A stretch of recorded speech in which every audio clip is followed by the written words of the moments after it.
The day I nearly lost my family's land was the day I learned I owned the entire valley. At 7 a.m., Linda Whitmore sixed the cops on my illegal cabin. Sirens sliced through the mist. Smoke from my chimney tangled with diesel exhaust. She had no clue. I didn't just own my place. I held her mortgage, her husband's business lease, and even the road she drove in on. 3 months of escalating harassment led us here. Noise complaints when I was dead asleep. Threat letters demanding $500 a day fines for structure violations on a cabin older than her development. Randon fought the fines. Linda had no idea what she'd started. By the time I finished, she'd be facing courthouse steps, TV cameras, and a truth that would wipe the smug right off her Botox face. Where are you watching from? Drop your location in the comments. I want to know if HOA Karens are this bad everywhere. Let me take you back to the start. In 1963, my grandfather paid $800 for 2,400 acres in Montana's Clearwater Valley. $800 what? A nice dinner runs today. He bought the lot and everything under and over it, timber, minerals, water full rights. The old coot knew exactly what he was doing. I inherited it at 28. After my parents died in a car crash, I'd spent my summers here learning carpentry from him, raising this A-frame with my own hands. 1,200 square feet of independent solar panels, well water, composting toilet completely off-grid and legal. After burning out in corporate software consulting, I chose quiet work and clean air. No commute, no office politics, just mountains and wind in the pines. But gentrification crept up the valley like a slow-motion avalanche. California cash snapped up parcels and sprouted McMansions that belonged in Beverly Hills, not Big Sky. The worst was Clearwater Estates. 32 luxury homes, $800,000 to $2 million, managed by Whitmore Properties. Enter Linda Whitmore, 52. Bleach blonde helmet hair, white Escalade worth more than most houses. She doubled as developer and HOA president. Red flag number 1. Her goal was obvious. She wanted my land for phase 2, knowing it would triple her existing lot values. She opened with a velvet hammer, a certified letter accusing my cabin of violating neighborhood standards and levying $500 a day fines. The paper felt like silk against my rough-hewn log walls. At her first inspection, her stilettos pecked at my porch like an angry woodpecker. Perfume so thick it fought the sap scent in one. She looked from my calluses to her manicure like she'd found gum on her heel. This structure is completely inappropriate for our community standards, she announced, wagging a lacquered finger. Ma'am, I said, steady. This cabin was built in 1995. Your community didn't exist until 2018. Her own research must have confirmed what I already knew. My land wasn't part of her HOA. Grandpa's deed predated her subdivision by 40 years. So she pivoted. If HOA rules couldn't touch me, she'd bury me in bureaucracy, building codes, health department, fire marshal, anything to force a sale. You can't fight progress, she said, flashing that mirror practice smile. This valley will be developed whether you like it or not. I watched her Escalade cough dust down the gravel road my grandfather laid by hand. The engine faded. The pines whispered. She'd just declared war on the wrong family. Grandpa hadn't only bought land, he'd bought leverage. And I was about to learn how much. 2 weeks later, her first real shot, an anonymous tip about an unpermitted structure. Not subtle. County Inspector Jake Morrison, good boots, calloused hands showed up, apologetic but thorough. Sorry about this, son. Got a complaint. Got a check. No problem, Jake. Come on in. His flashlight swept perfect joinery and code-beating clearances. Proper wiring. Overbuilt support. His brows climbed higher with every room. Son, this place is built better than most in town. Who did the work? My grandfather and I. 3 summers. He pulled the original 1995 permit, signed and stamped. Legal. Documented. Airtight. Whoever called this in is blind or lying, he muttered, jotting notes. But Linda didn't stop. Her business card appeared under my wiper the next morning, stinking of cigarettes. On the back, State Environmental Agency complaint filed. Illegal sewage disposal. You're done. She'd escalated to the state. Time for a counterpunch. I called Marcus, a college friend who traded environmental science for law. Ring a pro-septic inspector, he said. Document everything. At 6 a.m., the pump truck roared across the valley, rattling windows for miles. Worth it. The report showed my system was cleaner than most municipal plants. Bob, the inspector 30 years in the business, whistled. Son, I've seen million-dollar homes with systems half as good as yours. Whoever complained doesn't know crap, pardon the pun. Then Bob made my coffee taste better. Funny thing, we traced a gray water discharge into Clearwater Creek. Came from that new development up the road, Whitmore Properties. Linda's attack had spotlighted her own pollution. The irony was thick enough to split with a chainsaw. Marcus snorted coffee when I called. By the way, if your septic's pre-1990, you're grandfathered under most state regs, he said. Linda's about to learn how that works. Jake stopped by later to hand me the official report, a clean bill of health, system exceeding requirements, and stayed for coffee. 23 years on this job, he said into the pine-scented breeze. And I've never seen so many bogus complaints so fast. You're the third property she's targeted this month. This wasn't just about my cabin anymore. It was about stopping corporate greed from erasing the last wild ground my family had protected. I bucked deadfall for winter. Every crack of the mall a promise to my grandfather. I won't let them turn this into a strip mall. Round one went to us, but Linda's Escalade kept appearing at county offices. She was winding up for something bigger than wood stoves and septic tanks. Fine. I was building a paper trail she'd choke on. Next came the fire marshal. Suddenly my wood stove was a public safety threat. More angles than a geometry textbook. Fire Marshal Betty Chen arrived with a team and clipboards, braced to find a meth lab instead of a stove. Show me what you got, she said, all business. What I had gleaned, copper like new pennies, clearances 6 inches beyond code, top shelf materials, photos, measurements, airflow tests. Mind if we use these for training? Betty asked. This is textbook better than most pros. Linda escalated again, this time with the State Department of Natural Resources. She accused me of running a commercial timber operation without permits. Absurd. I cut deadfall for heat. Legal everywhere in Montana. DNR agent Tom Rodriguez drove 2 hours from Helena just to deliver a lecture to Linda. Ma'am, this is the 5th time you've called this month, he told me later, exasperated. Mr. Johnson is within his rights. Removing deadfall helps forest health. While she burned public resources, I dug into her business. Whitmore Properties books were creative. Linda skimmed consultation fees. While never disclosing she also ran the HOA classic conflict of interest. She was double-dipping, selling lots and then charging to consult on restrictions she enforced. HOA board members must disclose any financial interest in community deals, Marcus said. Violations mean personal liability. The community started closing ranks. Old Pete, a retired logger downstream, said Linda had tried to bully him into selling, offered me half, then threatened eminent domain. He growled at Maria's diner, hands wrapped around a chipped mug. Maria Santos, who'd fed 3 generations here, had her own Linda stories. First time in 30 years anyone's hinted I had health code issues right after I refused to sell. David Kim, a new buyer in her development, discovered he'd been overcharged $50,000 through consultation, sleight of hand. He wasn't alone. Every chainsaw pass became ritual defiance. In Old Pete's workshop, sawdust and oil in the air, we started planning. You know what burns me? Pete said, thumb tracing a worn axe edge. She rolls in from California thinking she can steamroll folks who built this place. Maria nodded, wiping her counter with veteran precision. My grandfather opened this diner in 1952. She wants to turn the valley into a theme park for the rich.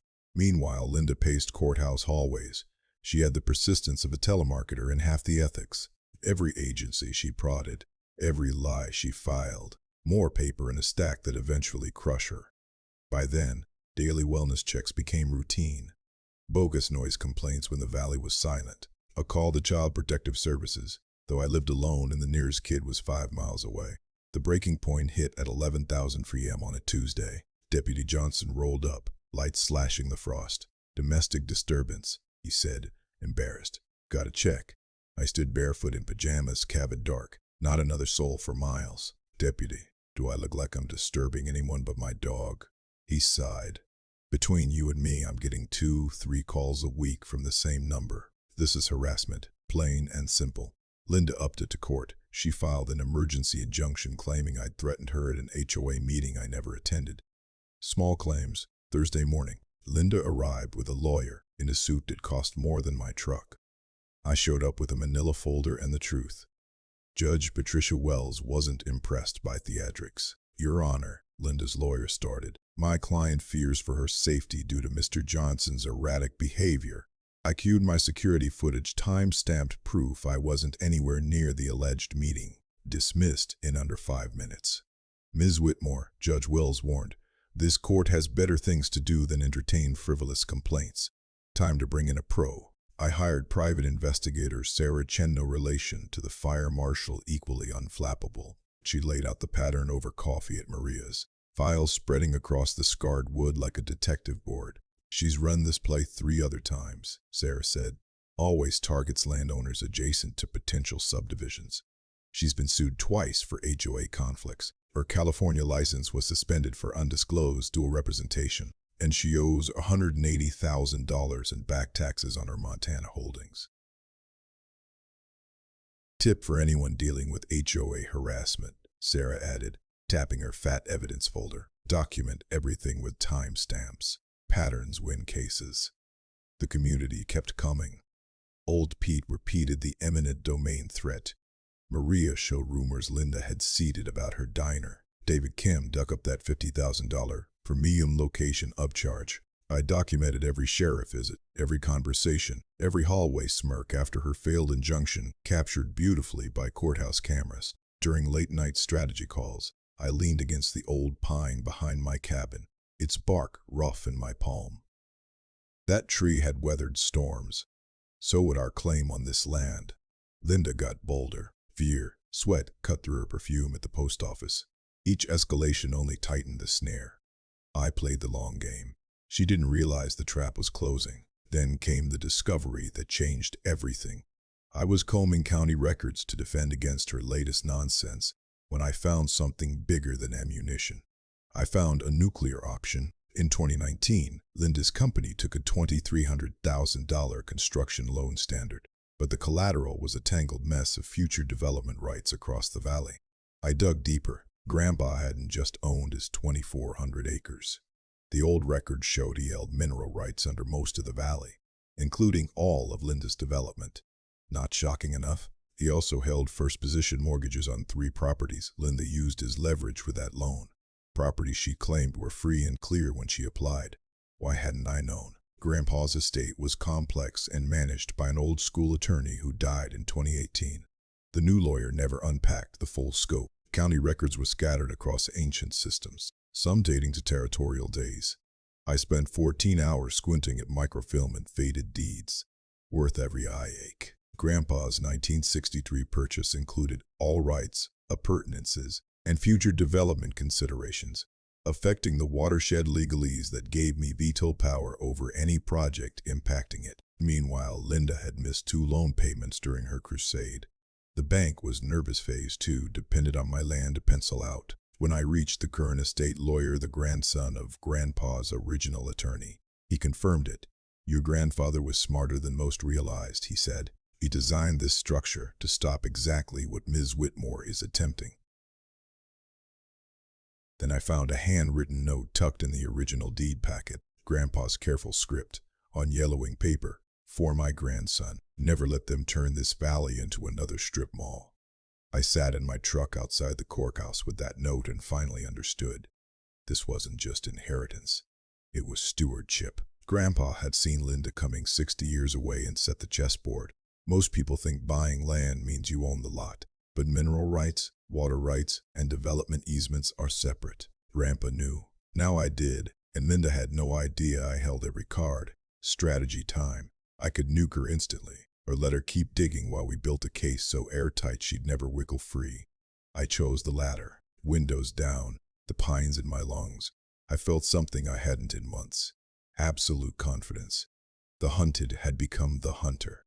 Time to assemble a team. Legal, my state attorney, and Marcus, the environmental lawyer. Financial, Maria's nephew, Carlos, a forensic accountant who tracks dirty money through shells. Community, Old Pete, Maria, David Kim, and 3 other neighbors Linda had harassed. We met at Maria's after closing. Coffee brewing, pie cooling. Legal docs spread across tables that had hosted 3 generations of decisions. Phase 1, Marcus said, sketching on napkins. Let Linda escalate while we stack documentation. Phase 2, reveal just enough to make her desperate. Phase 3, public confrontation, full evidence, press present. We filed a quiet title action to clarify my comprehensive land rights, forcing Linda onto the record. We requested an environmental impact study on her Phase 2, knowing I had veto power. We filed a state real estate complaint about her undisclosed conflicts. Carlos mapped her finances, HOA dues used for personal legal bills, embezzlement, double mortgage properties to fund her build, mechanics liens from unpaid subs exceeding $300,000. In the West, mineral rights can be separate from surface rights, I told the group as coffee steamed between us. Always read the deed. You might own more than you think. Community organizing kicked into gear. Weekly coffee meetings at Maria's became strategy sessions. We created a shared legal fund. We planned to pack the next HOA meeting. Intimidation doesn't work on a united room. My cabin turned into evidence central. Security cameras on every angle. Pro-grade audio recorders for any future Linda encounters. A surveyor drew maps affirming our boundaries and rights. Every call and complaint logged with dates and times. HOA board members have a fiduciary duty, Marcus reminded us. They must disclose conflicts, break that, and they can be personally liable. The beauty of quiet title became clear. It forces anyone claiming rights to your land to prove it in court. Linda would have to take the stand, under oath. House of Cards time. I visited Grandpa's grave more than usual, promising to protect what he protected. Storm-worn granite. Ironclad legacy. Linda's Escalade started circling Maria's diner, slowing for a peek. She knew something was brewing. Her frantic calls to county offices and grandstanding at city meetings just fed our file. The climax would be the annual HOA meeting, mandatory attendance. Perfect venue. She'd present Phase 2 expecting a rubber stamp. Instead, she'd meet a wall of evidence and a room that finally knew the truth. Community center, press, deputies on standby. That night on my porch, the sun melting into the ridge, I felt it like a scent on the air. Justice warming up. Then she got reckless. Anonymous Craigslist ads offered my abandoned cabin for $500 a month. Fake social accounts posted my address as a free camping spot. She hired a private security crew to patrol my property line. My solar panels were damaged at 2 a.m. Security cams caught a white Escalade creeping. No trespassing signs appeared, blocking my driveway signs I'd never bought. Someone loosened my well cover. Everything documented. Photos, video, timestamps.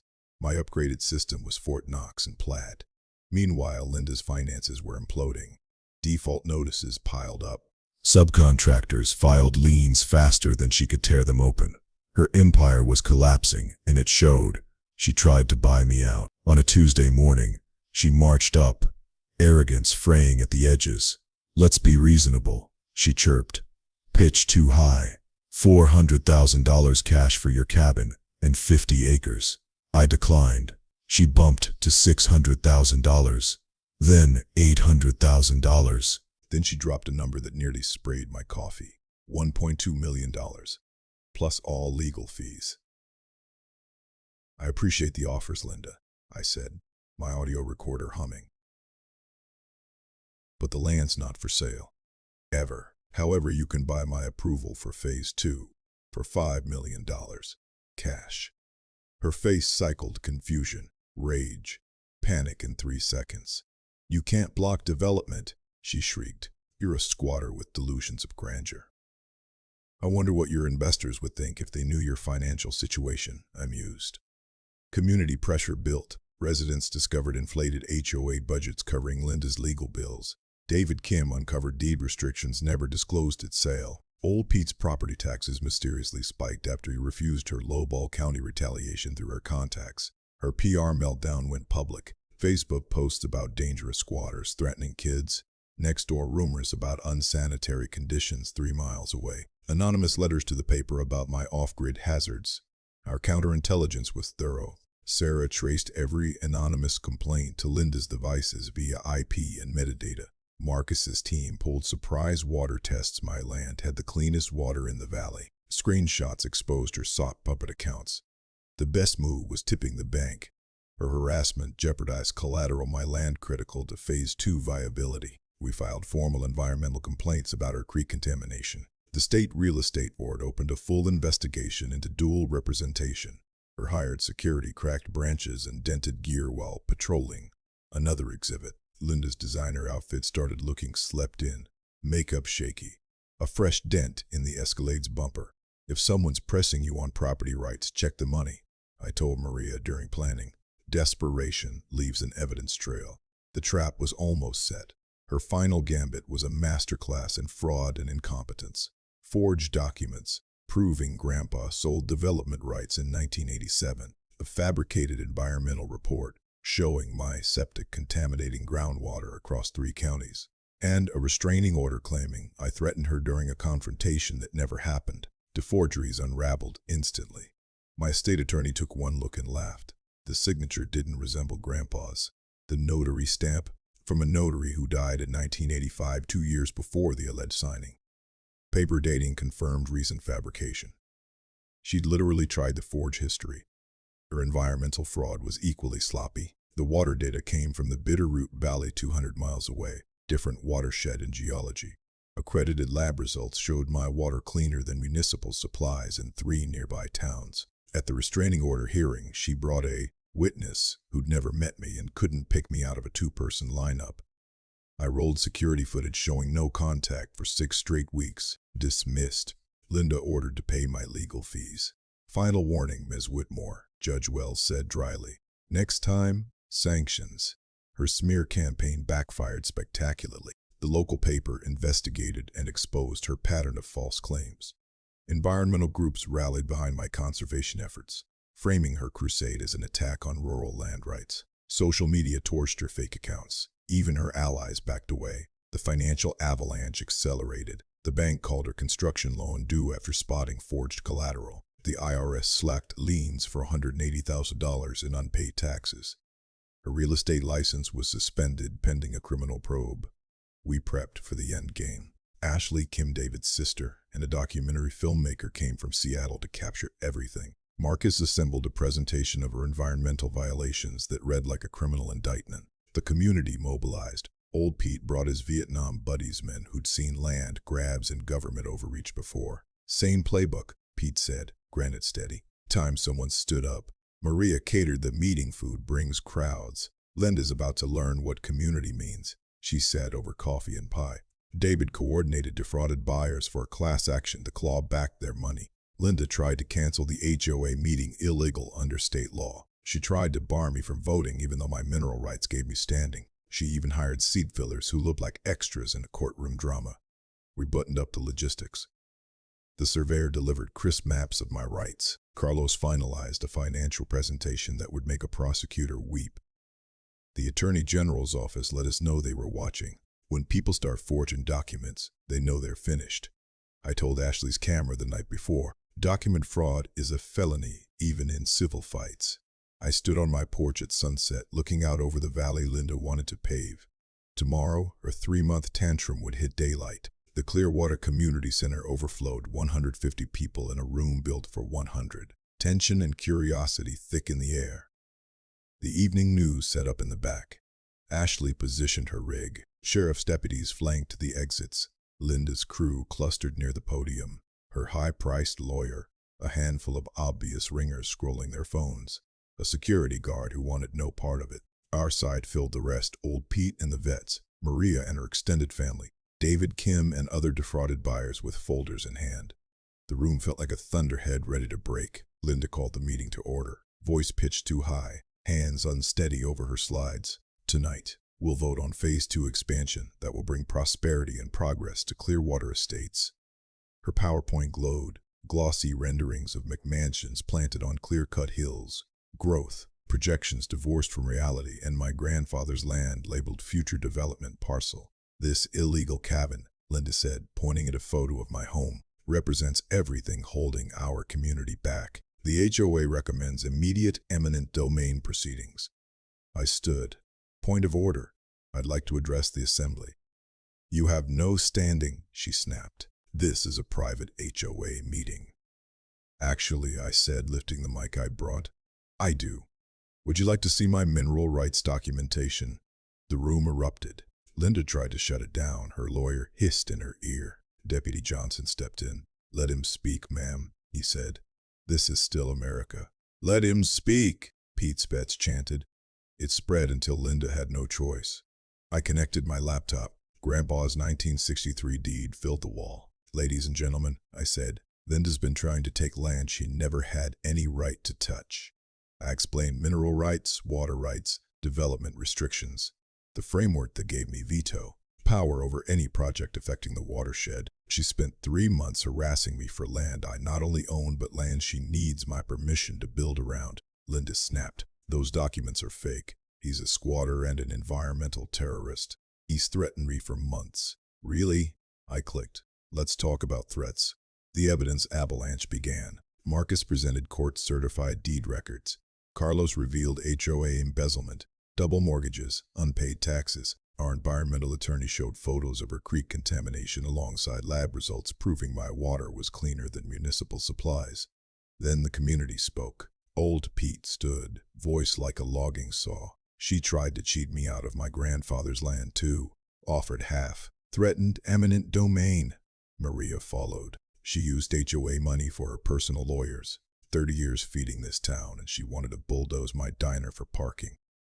David Kim delivered the shocker. "She overcharged me $50,000 and called it a premium location fee. Theft." Then came the mic drop. A man in a dark suit stood in back. "Ms. Whitmore," he said. "Robert Chin, First National Bank. Your construction loan is in default and we're calling it due immediately. Your collateral is insufficient, and this gentleman owns the mineral rights under your development. Phase 2 is financially impossible." Silence. Linda detonated screaming conspiracy, threatening lawsuits, and in her fury blurting, "Those papers were perfect. You can't prove they're fake." Deputy Johnson lifted his notepad. "Ma'am, did you just admit to document fraud on camera?" The vote was brutal and fast. Phase 2 rejected, 87-13. Vote of no confidence in Linda as president. Unanimous resolution supporting my conservation efforts.